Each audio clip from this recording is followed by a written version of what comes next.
নতুন পারমাণবিক অক্ষের ছায়া কি গাঢ় হচ্ছে? ইরান কি গোপনে উত্তর কোরিয়ার দ্বারস্থ হতে চলেছে? বিশ্ব কি আরেকটি পরমাণু সংকটের মুখে? ইসরায়েল ও যুক্তরাষ্ট্রের যৌথ বিমান হামলায় ইরানের পারমাণবিক স্থাপনাগুলো ধ্বংস হওয়ার পর তেহরানে ফের উকি দিচ্ছে পরমাণু উচ্চাকাঙ্ক্ষা। বিশ্লেষকদের মতে, যদি দেশটি পুনরায় অস্ত্র তৈরির দৌড়ে নামে, তবে বিশ্বের ত্রাস উত্তর কোরিয়ার দ্বারস্থ হতে পারে, যেখানে অতিরিক্ত ইউরেনিয়াম ও ঝুঁকি নিতে প্রস্তুত একটি নেতৃত্ব বিদ্যমান। তবে এমন বাণিজ্য রোধে জাতিসংঘ ও পশ্চিমা জোটের হাতে রয়েছে কিছু কঠোর পদক্ষেপও।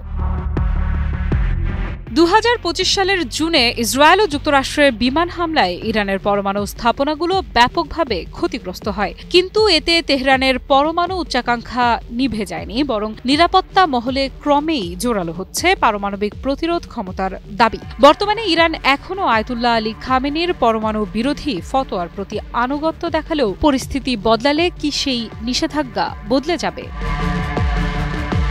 মার্কিন প্রেসিডেন্ট ডোনাল্ড ট্রাম্পের দাবি, ইরানের পারমাণবিক কর্মসূচি সম্পূর্ণ ধ্বংস হয়েছে। কিন্তু সত্যিই কি তা হয়েছে? বিশ্লেষকদের মতে, তেহরানের হাতে থাকা 400 কেজি 60% সমৃদ্ধ ইউরেনিয়াম এখনও বিদ্যমান, যা দিয়ে প্রায় 10টি বোমা তৈরি করা সম্ভব। এই উপাদান উদ্ধার ও ব্যবহারে ঝুঁকি থাকলেও প্রয়োজন হলে ইরান তা করতে পারে। যদি ইরান গোপনে বোমা তৈরির পথে হাঁটে, তা কি আদৌ শনাক্ত করা সম্ভব?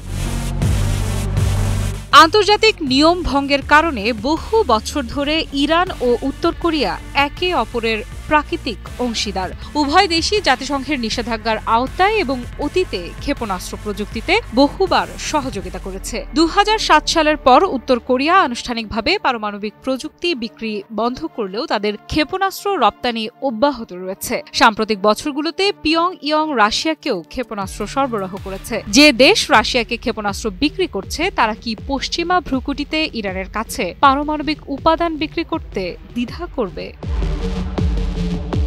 বিশেষজ্ঞদের মতে, উত্তর কোরিয়া প্রতি বছর 180 থেকে 230 কেজি অস্ত্রমানের উচ্চ মাত্রায় সমৃদ্ধ ইউরেনিয়াম উৎপাদন করে, যা দিয়ে 7 থেকে 9টি বোমা তৈরি সম্ভব। দেশটি চাইলে হয়তো ইরানে তা বিক্রিও করতে পারে, যা কিনা ইরানের জন্য একটি আকর্ষণীয় বিকল্প হতে পারে। তবে গ্যাস সেন্ট্রিফিউজ প্রযুক্তিতে দুই দেশের পথ আলাদা হয়ে গেছে, ফলে সেই ক্ষেত্রে সহযোগিতা সীমিত হতে পারে। ইসরায়েল দাবি করেছে, সাম্প্রতিক হামলায় ইরানের অন্তত 14 জন পারমাণবিক বিজ্ঞানী নিহত হয়েছে। তাদের ঘাটতি পূরণে উত্তর কোরিয়ার বিশেষজ্ঞরা কি গোপনে ইরানে পৌঁছবে?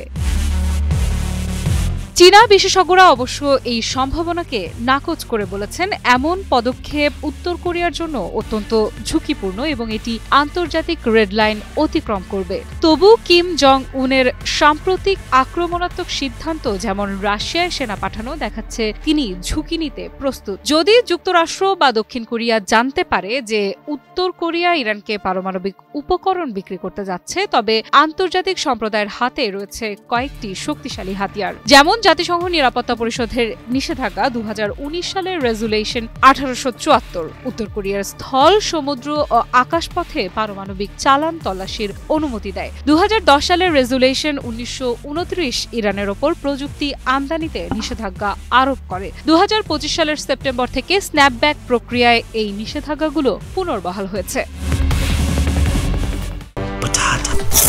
বাছাই করা আলু আর স্পাইসি সিজনিং এ প্রাণ পোটাটা চিপস নাকি বিস্কিট খেয়ে বুঝে নাও। বিশ্লেষকদের মতে, ইরান ও উত্তর কোরিয়ার মধ্যে পারমাণবিক বাণিজ্য শুরু হলে তা বৈশ্বিক নিরাপত্তার ছক পাল্টে দেবে। আন্তর্জাতিক সম্প্রদায় যদি এখনই সক্রিয় না হয়, তবে পারমাণবিক অস্ত্র বিস্তারের নতুন অধ্যায় শুরু হতে পারে মধ্যপ্রাচ্য ও পূর্ব এশিয়ায় একসাথে।